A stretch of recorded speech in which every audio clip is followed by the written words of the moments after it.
Y vamos a estudiar la palabra del Señor juntos en esta hora. Un pequeño mensaje. Le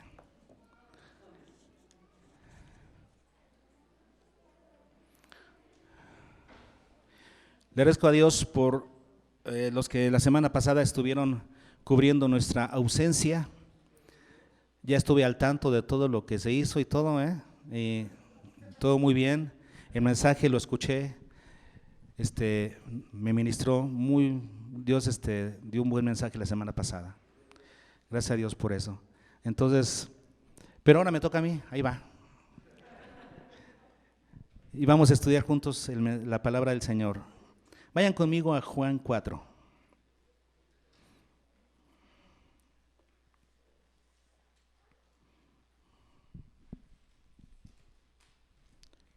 ¿Cuántos reconocen este pasaje?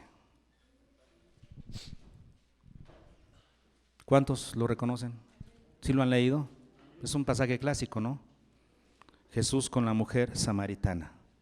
Y vamos a hacer solamente un pequeño resumen de lo que sucedió de este contexto para que después nos metamos en el tema. Sucede que Jesús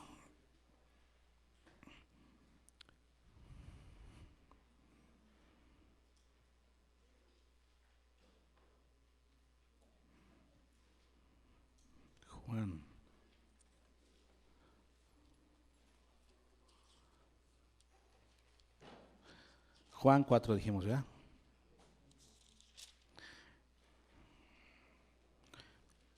Entonces sucede que el Señor estaba saliendo de Judea, que como ustedes saben, estaba al norte de Palestina, de Judea, y el Señor quería ir a Galilea, que está al sur de Palestina, pero tenían que pasar por Samaria. Y tenemos aquí un dato muy interesante, porque en Juan 4:4 nos dice, desde el 3 dice, y salió de Judea y se fue otra vez a Galilea. Y vean lo que dice el 4, y le era necesario pasar por Samaria. ¿Cómo que le era necesario? Él sentía esa necesidad de pasar por Samaria, porque no era común que los judíos quisieran pasar por Samaria. Todos los que iban en ese camino, ¿qué hacían? Rodeaban Samaria, porque los samaritanos y los judíos no solamente no se llevaban bien, no se odiaban. ¿Sí? No se veían bien, se odiaban. Y entonces, si Jesús hubiera seguido la cultura popular de su tiempo, ¿qué hubiera hecho? Hubiera rodeado. Y seguramente que Jesús en otros momentos tal vez rodeó, no sé, según sus planes. En este caso, dice, y le era necesario. Él sintió esa necesidad de pasar por Samaria. Dato interesante, ¿no? Luego nos dice en el versículo 5, y vino pues a una ciudad de Samaria llamada Sicar, junto a la heredad que Jacob dio a su hijo José. Justamente en este lugar es donde se encontraba el pozo de Jacob, que era un lugar emblemático para los samaritanos. Como ellos no tenían el templo de Jerusalén, el templo estaba en Jerusalén, en Judea. Como ellos no tenían ese lugar sagrado, ¿qué hicieron? Se inventaron otros lugares sagrados, lugares en donde habían estado sus antepasados. Y en ese caso, ¿qué estaba en Sicar? El pozo de Jacob, un lugar emblemático para los samaritanos. Jesús decidió pasar a esa aldea de Sicar. Y dice el versículo 6 otro detalle muy interesante. Y estaba allí el pozo de Jacob, como dijimos. Entonces Jesús, cansado del camino, yo creo que de ahí es que salió la canción de Jesús Adrián Romero, se sentó así junto al pozo. Era como la hora sexta, o sea,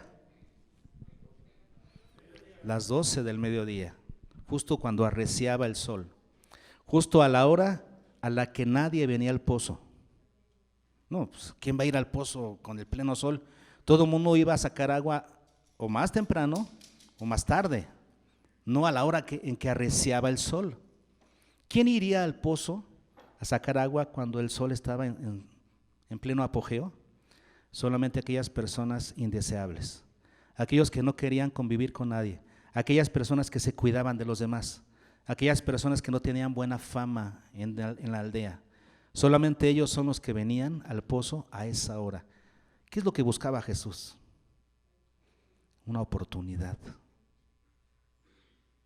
para compartir el evangelio a alguien indeseable, a alguien no querido, no amado por los demás, alguien con necesidad. Es lo que Jesús buscaba. ¿Para qué ir a un lugar donde estaban los religiosos que no necesitaban? ¿A dónde fue? Al pozo, a las 12 del día. Interesante, ¿no? ¿Qué hizo Jesús? Vino la mujer samaritana y entonces Jesús habló con ella y comenzó a decirle, dame agua. Y ella le dije, eres judío, ¿cómo me pides a mí que soy samaritana que te dé agua? Si supieras quién soy, me pedirías y te daría agua, y no tendrías que venir más a sacarla. Dime, ¿dónde está? ¿Cuál agua? ¿Y se acuerdan de esa conversación? Ok. Jesús, a través de esa conversación, hizo que la mujer descubriera su verdadera necesidad. ¿Cuál era su verdadera necesidad? O sea, Jesús, Él, el Mesías. Y Él se presenta como el Mesías a ella. Dice en los versículos 25 al 26. Le dijo la mujer, sé que ha de venir el Mesías llamado Cristo. Vean cómo Jesús lo fue llevando a la mujer en la conversación hasta este punto. Sé que ha de venir el Mesías llamado el Cristo. Cuando Él venga nos declarará todas las cosas. A ver quién tiene la razón, si los judíos o los samaritanos. Jesús le dijo, yo soy el Mesías, el que habla contigo. Jesús se declara a ella como el Mesías. Y entonces en ese momento que estaba el éxtasis, el punto importante de la plática, llegan los discípulos. Y lo ven hablando con una mujer y ella se va. ¿Pero a qué se va?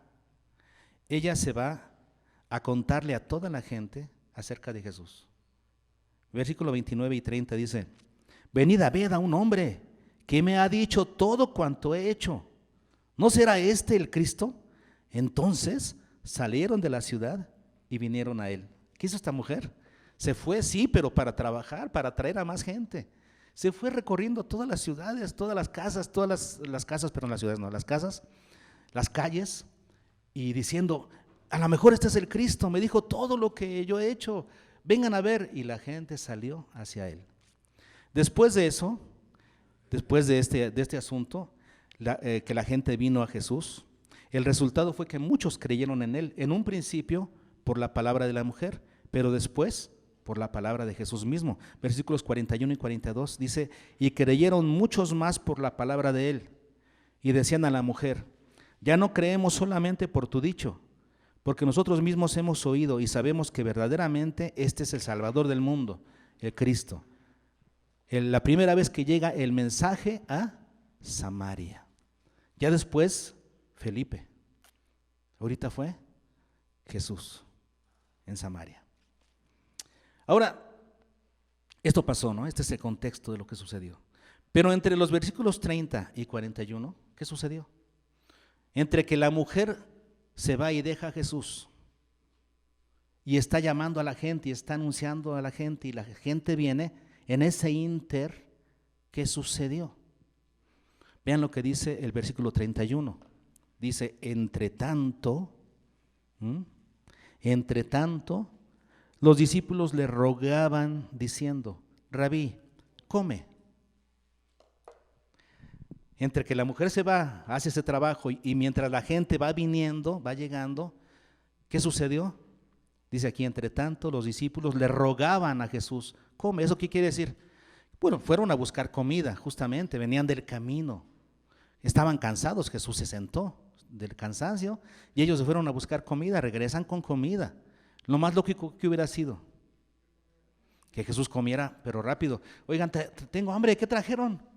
A ver, échenle, ¿qué trajeron? No, yo ya había estado, ¿no? Sobres, sí, porque del camino, mediodía, acuérdense que los judíos tenían a mediodía su comida leve y a las 6 de la tarde su comida fuerte. Este era el tiempo del lonche para ellos. Ya tiene hambre, pero no comió. Se esperó un momentito. y dejó que los discípulos le rogaran. Fíjense esto, qué interesante, ¿no? Porque Jesús no hizo caso a su instinto de comer, a su deseo de comer en ese momento, se abstuvo de eso, esperando a que los discípulos le rogaran.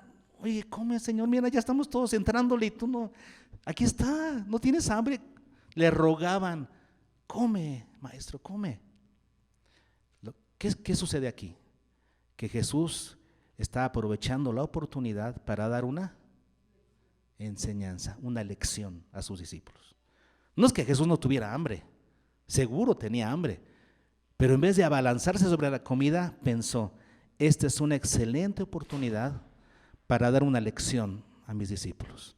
Así es que no voy a comer inmediatamente, voy a esperarme un ratito, aunque ya me rugen las tripas, voy a esperarme un ratito para ver la reacción de ellos y aprovechar esta oportunidad y dar una enseñanza. Así era Jesús.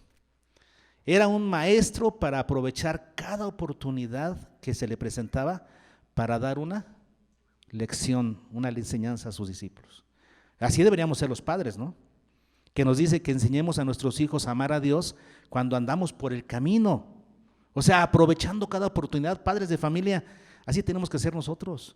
Aprovechar cada oportunidad que nos da la vida para enseñar algo a nuestros hijos y a nuestros nietos. Yo ya digo ahora nietos, ¿eh? Tenemos que aprovechar eso. Jesús lo hizo y aprovechó esta oportunidad.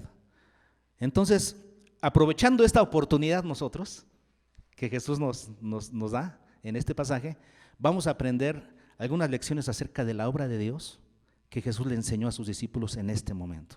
Cosas que nosotros también tenemos que aprender. Lecciones acerca de la obra de Dios. ¿Están listos? Ok, ¿listos o no? Ahí les voy. Lo primero que nos enseña Jesús a sus discípulos acerca de la obra del Señor, ¿qué es? Que realizarla debe ser una necesidad en nosotros. Debemos crear una necesidad por hacer la obra de Dios.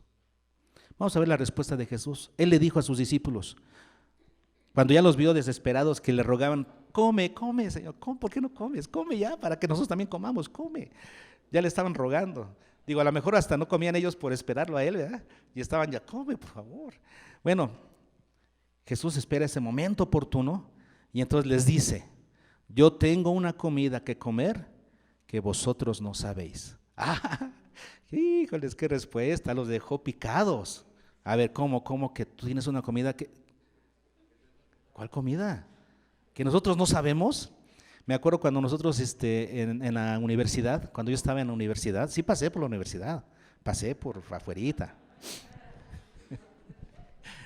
Estuve un tiempo en la universidad de, ¿cuál era? La de Metropolitana, en la Universidad Metropolitana. Aunque no lo creas, Goki, sí. Bueno, y entonces, pero ahí algo curioso que sucedió. Se dio una generación de jóvenes cristianos estudiantes que nos juntamos. Eso fue algo muy interesante, Rafa, pues Rafa estaba ahí, se acordará. Y entonces se hizo una convocatoria ahí en los pizarrones de la escuela para juntar a todos los creyentes, a todos los jóvenes cristianos de la universidad. Y nos juntamos, estaba Víctor Martel, ¿verdad? Y entonces se nos ocurrió, nos juntamos a orar y a platicar y a convivir, y se nos ocurrió hacer una campaña evangelística dentro de la universidad. Pero decíamos, ¿cómo le hacemos para que la gente se interese y venga a los programas evangelísticos? ¿Y saben cuál fue la forma? Dios nos dio sabiduría. Pusimos unos letreros toda una semana y estuvimos ahí serigrafiando carteles en un salón, serigrafiando carteles, y los pegamos por toda la universidad, que decía, a que tú no sabes. ¿Cómo le vas a decir a un estudiante que no sabe?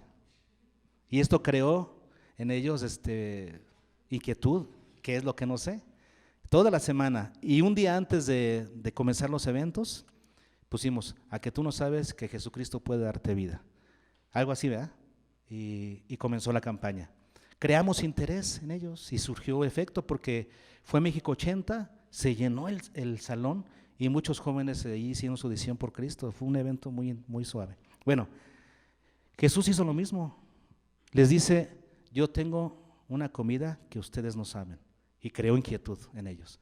Hasta se les olvidó el hambre, ¿no? ¿Cuál comida? Pues danos de esa comida, ¿sabes? O sea, ¿cuál comida? Inclusive hay una evidencia de que ellos no sabían de qué se trataba, porque dice el versículo 33, entonces los discípulos decían unos a otros, ¿le habrá traído a alguien de comer? ¿Quién le trajo? Ahí está la evidencia de que no tenían idea. Eso quiere decir entonces que el recurso de Jesús funcionó. Esperarse un poquito funcionó para decirles esto. Ellos estaban listos para recibir la lección. Así como están ahorita ustedes. No es cierto. Ojalá que sí, estén listos. ¿Cuál es la lección que el Señor les da? Fíjense, el versículo 34, lo que Jesús les dice. Mi comida es que haga la voluntad del que me envió y que acabe su obra. Esa es mi comida. Y su comida del Señor aquí en este caso es una comida de 2 tiempos, ¿no? Sí saben eso, ¿no? Cuando es de 2 tiempos, ¿qué es? Sopita y luego guisado. Si es de 3 tiempos, sopa, guisado y postre. Si es de 4 tiempos, entrada, sopa, guisado y postre. O sea, de varios tiempos. En este caso es una comida de 2 tiempos. La comida de Jesús es de 2 tiempos. ¿Cuál es? Que haga la voluntad del que me envió y que acabe su obra. Una comida de 2 tiempos. Ahora, mi comida, dice el Señor, mi comida es. ¿Qué es la comida, hermanos? ¿Cómo podemos definir esto? ¿Qué es la comida? ¿Cómo podemos entender esto? Es una necesidad. Y de hecho, es la necesidad más poderosa en el hombre, el instinto más fuerte inclusive que el deseo sexual. Y eso lo dicen los estudiosos del comportamiento humano. El instinto más fuerte del ser humano es comer. Por eso Jesús dijo, aquí aprovecho. Y dijo Jesús, mi comida es. O sea, mi mayor necesidad en esta tierra. Por encima del alimento físico, por encima de esa comida que tanto me apetece y que tanto me gusta, por encima de esa comida física, mi mayor necesidad es. ¿Se dan cuenta de esto? Mi mayor necesidad es, ¿cuál? Número 1, que haga la voluntad del que me envió. Entonces, aquí el Señor, Él entiende que tiene una autoridad sobre sí. Cuando Jesús estuvo aquí en la tierra como hombre, asumió esa autoridad. Él dijo, mi Padre es mayor que yo. Sí, antes de que Jesús viniera, la Trinidad eterna, ¿no? La eterna Trinidad actuaba al unísono. Pero cuando la Trinidad ejecutó el plan de salvación, tomaron papeles. El papel de Jesús, ¿cuál era? Estar bajo la autoridad de Él, Padre, para dejarnos una lección. Y Jesús dijo, hacer la voluntad del que me envió. Yo tengo que estar sometido. Él me envió a algo y lo tengo que hacer. En este caso el Padre lo envió a Él. En nuestro caso, hermanos, ¿quién nos envía? ¿Quién nos envía? Jesús. En Juan 29, 21, ¿qué dice Juan 29, 21?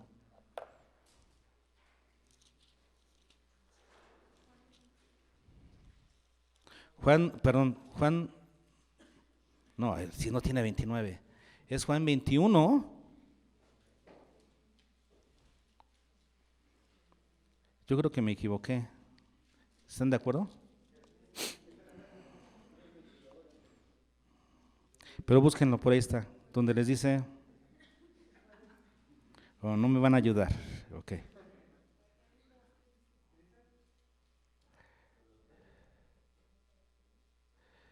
Ok. Es el 20-21. Entonces, aquí en vez del 9, seguramente que estaba el 0 a un lado, se me fue el dedazo. Era 20-21 y le puse 29. Ya entendí, ¿verdad? Quedó claro. Es 20-21. ¿Qué dice? Entonces Jesús les dijo otra vez, pasa a vosotros. Y luego, ¿qué dice? Como me envió el Padre, así también yo os envío. ¿Quién nos envía? Jesús. Jesús dijo, como el Padre me envió, ahora yo los envío. Ahora nosotros somos enviados por Jesús. En 1 Corintios 1:17 dice, pues no me envió Cristo a bautizar, sino a predicar el evangelio. Otra vez asume Pablo que ¿quién lo envió? Cristo. ¿Quién nos envía? Cristo. ¿Ok? ¿Y a qué nos envía? A predicar el evangelio. Somos enviados por Cristo a predicar el evangelio. Y luego dice aquí el Señor, el segundo tiempo de su comida, y que acabe su obra. Que acabe su obra. ¿A qué se está refiriendo Jesús?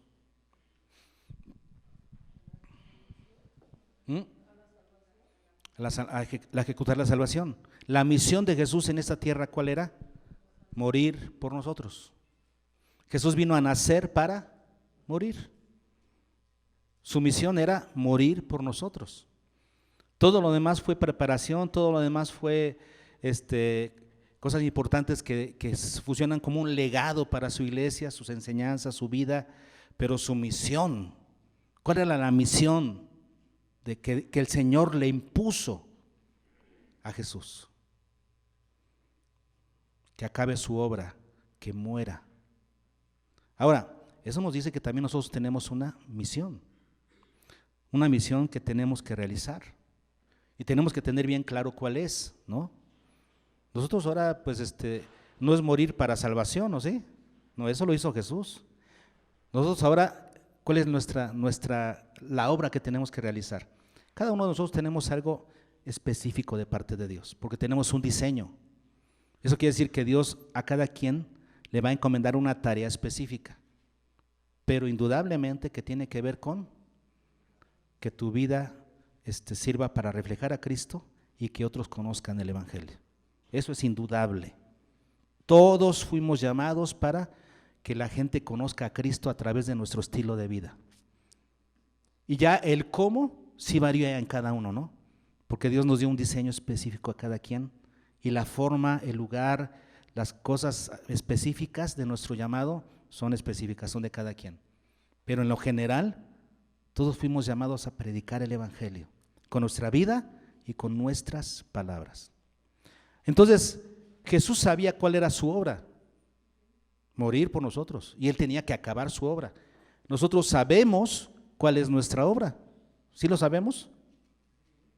Ahora la pregunta es, ¿sientes una fuerte necesidad por hacerla? Esa es la diferencia. Todos aquí en este edificio sabemos a qué somos llamados por Dios, todos lo sabemos. Sabemos cuál es la voluntad de Dios para nosotros y la obra que somos llamados a hacer, lo sabemos. El problema ¿cuál es? Que no sentimos una necesidad mayor que el alimento por hacerlo. Es lo que nos falta. Y Jesús dijo, yo tengo un alimento que ustedes no conocen, pero ahí les va. Mi comida, mi mayor necesidad es hacer la voluntad de mi Padre, del que me envió, y terminar su obra. ¿Y nosotros?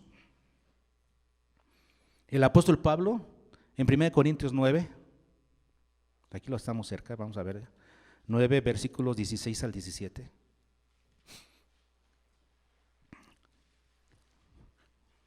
Primera Corintios 9, 16 y 17 dice, pues si anuncio el evangelio, no tengo por qué gloriarme, porque me es impuesta necesidad. Y ay de mí, si no anunciare el evangelio. Por lo cual, si lo hago de buena voluntad, recompensa tendré. Pero si de mala voluntad, la comisión me ha sido encomendada. O sea, de todo modo lo tengo que hacer. He sido comisionado para eso. El Señor me ha comisionado en eso. Ay de mí, si no anunciare. ¿Sí? Me es impuesta ¿qué? Necesidad. Así como Jesús, que decía mi comida es, o sea, mi necesidad es hacer la voluntad de mi Padre. Aquí dice Pablo, me es impuesta necesidad. Pablo sí sentía una necesidad. Estaba en deuda con la gente. ¿Se acuerdan de eso? A los romanos les dice, estoy en deuda con ustedes, de pasar a compartir el evangelio también con ustedes. Estoy en deuda con ustedes. Me es impuesta necesidad.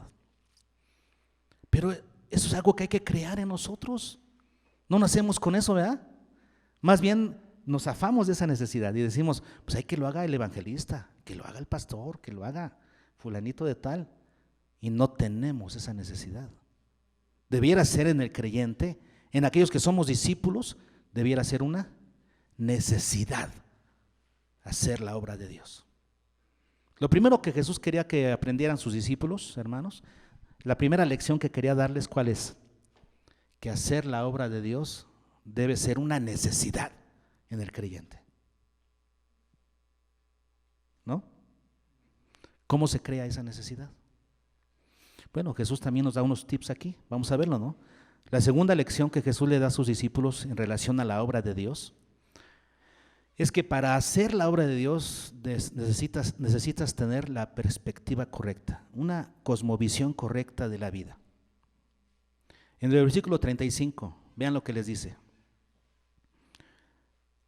No decís vosotros, y parece que nos está diciendo el Señor esto a nosotros hoy también, ¿no? Nos lo está diciendo. ¿No decís vosotros, aún faltan 4 meses para que llegue la siega?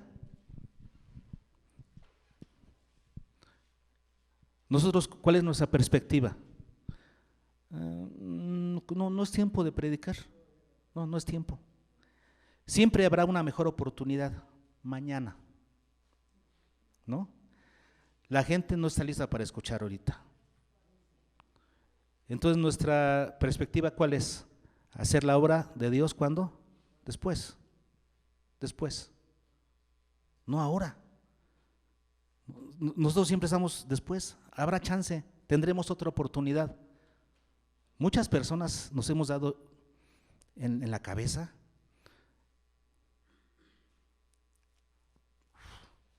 por personas a las que no les hablamos y ya fallecieron sin Cristo. Qué golpe, ¿no? Tuvimos la oportunidad de hablarles y no lo hicimos, porque dijimos que mañana, después. Esa no es la perspectiva con la que debe vivir el creyente, esa no es. No podemos estar pensando, aún faltan 4 meses para la siega. No podemos pensar así. No. ¿Qué dijo Jesús? Eso es lo que ustedes piensan.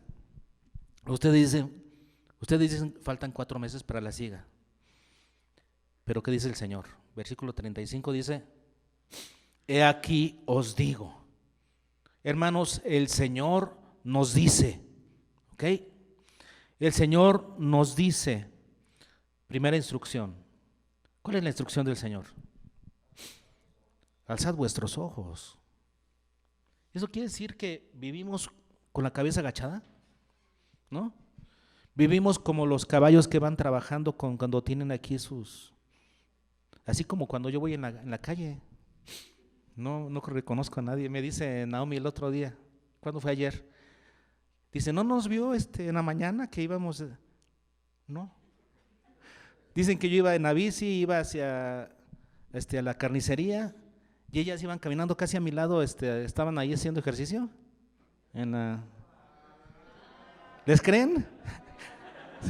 A mí se me hace que lo inventaron. Bueno, que estaban ahí haciendo ejercicio, caminando en la cancha de béisbol. Y yo pues pasé ahí, no las vi. Bueno, ¿será que así vamos por la vida? Y no vemos, no alzamos los ojos. Estamos así, no vemos. Jesús, ¿qué nos dice? Alzad vuestros ojos y mirad los campos. ¿Cuáles son los campos? La gente. Hermanos, no vemos a la gente. Sí la vemos, pero no la vemos. La vemos nada más que va a gusto, que va contenta, que va. No estamos viendo su necesidad. No estamos viendo su corazón. No estamos viendo que están perdidos, que viven en condenación porque no han creído en Cristo.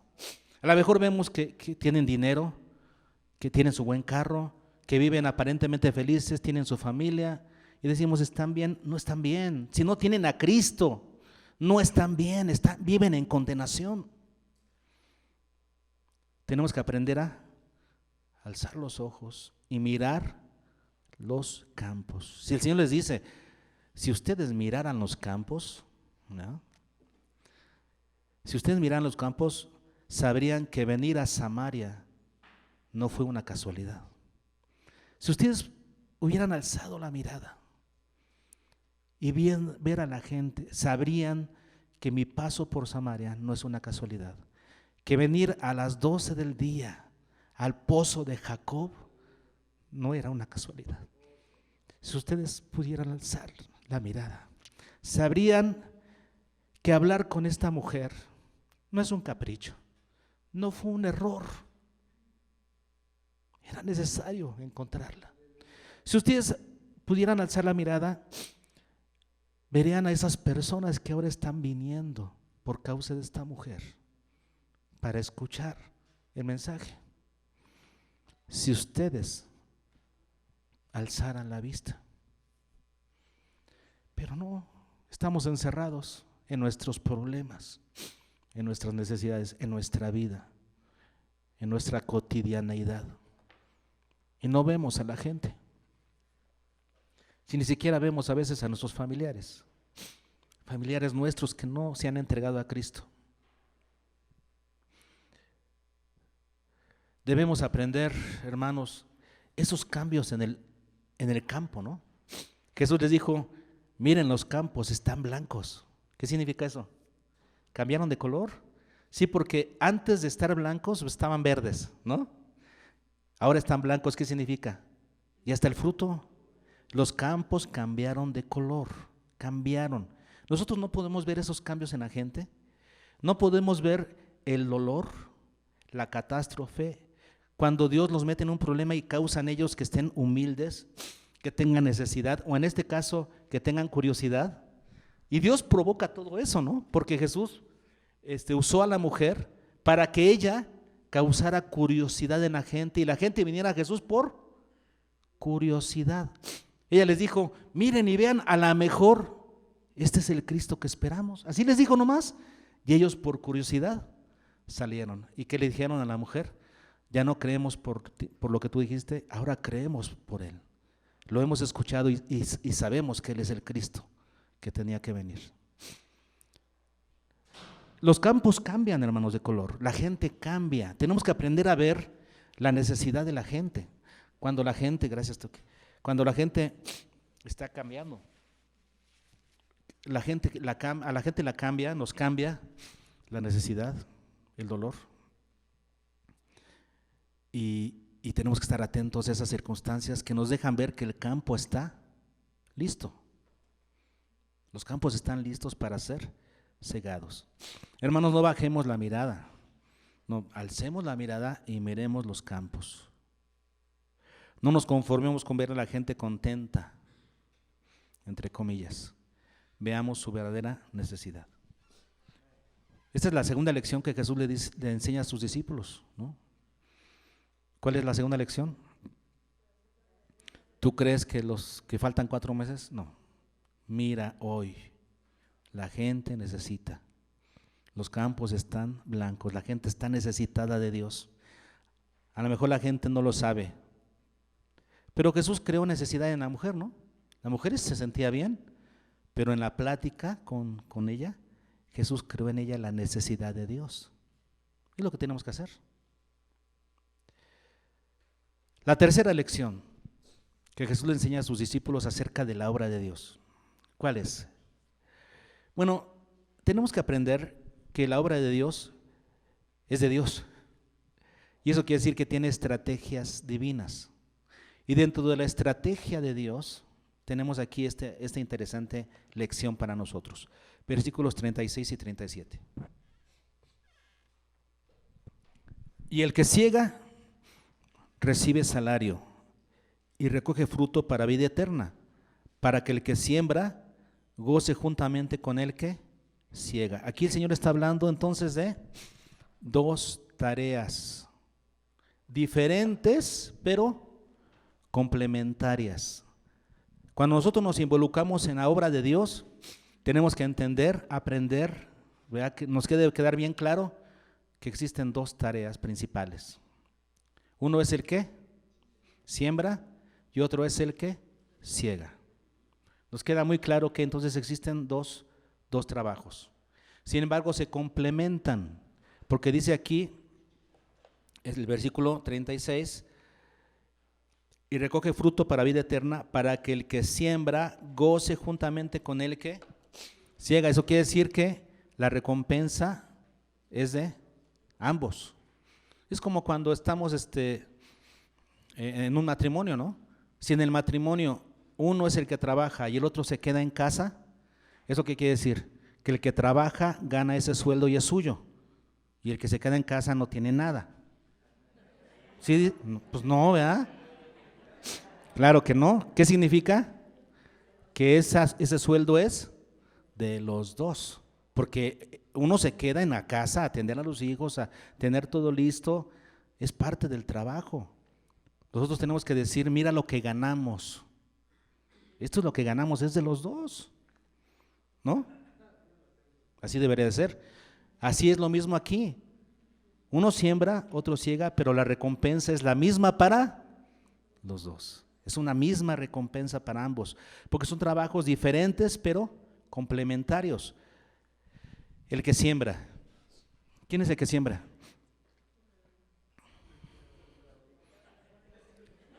El sembrador. Gracias, Petro.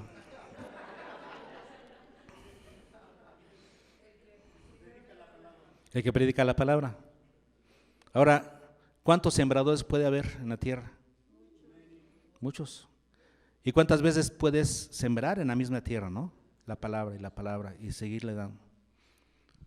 Bueno, ¿y quién es el que ciega?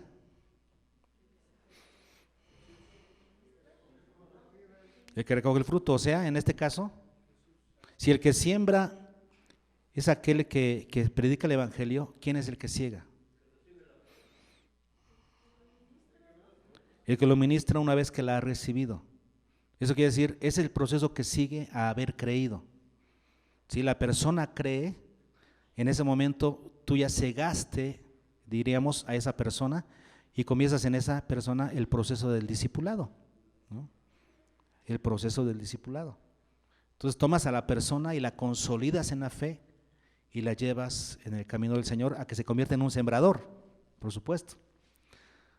Dos trabajos diferentes. El que predica la palabra, el que predica el evangelio insistentemente, y después el que recoge el fruto. Dos trabajos. Aquí el Señor lo pone como dos personas distintas haciendo un trabajo distinto, ¿no? El que siembra y el que ciega. Dice el versículo 37, porque en esto es verdadero el dicho. Fíjense, en esto es verdadero el dicho. Uno es el que siembra y otro es el que ciega. Y nosotros podríamos ir trabajando por el Señor pensando, ay, creyó esta persona, le prediqué la primera vez y creyó. No, es que no te has dado cuenta que a otras personas le dieron testimonio. En el pasado recibió influencia por el evangelio de alguna manera. O sea, esto es resultado de otras siembras, siempre. Porque así es en el reino de Dios. Unos siembran y otro cosecha.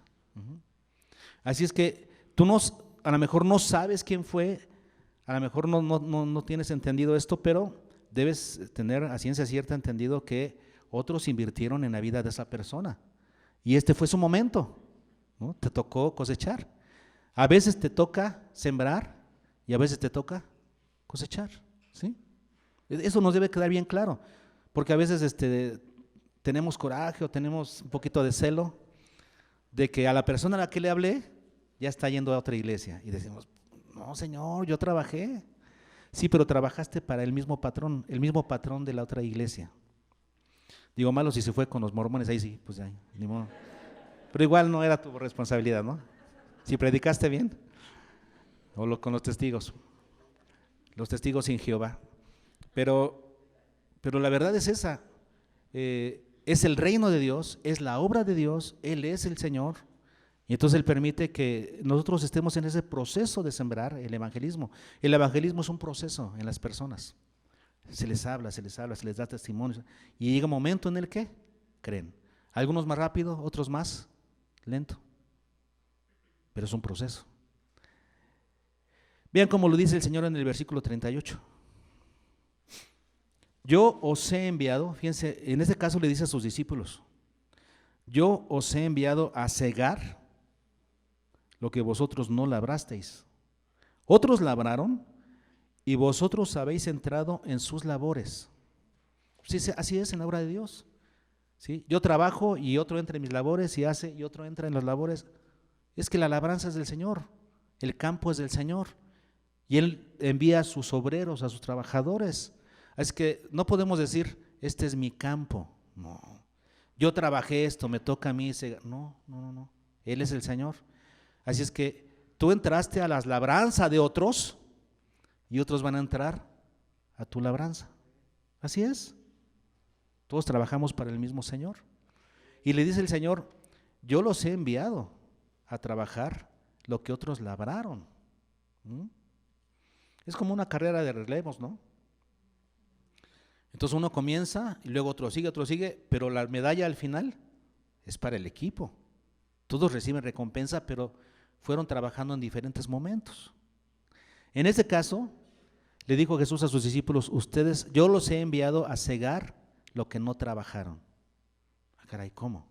Sí, porque cuando Jesús se fue, ascendió a los cielos, vemos a los discípulos teniendo una gran cosecha, ¿no es cierto? O sea, porque cosechas como la que vemos en el libro de los Hechos, habló Pedro y se convierte en 3,000, y luego que ya eran 5,000. Ah, caray. Y luego Felipe llega a Samaria y predica y muchos creen. ¿Quién sembró? Aquí ya vimos que Jesús sembró primero. Jesús ya había sembrado en la aldea de Sicar, ¿no? En Samaria, en los samaritanos. Y en Judea, ¿quién sembró primero?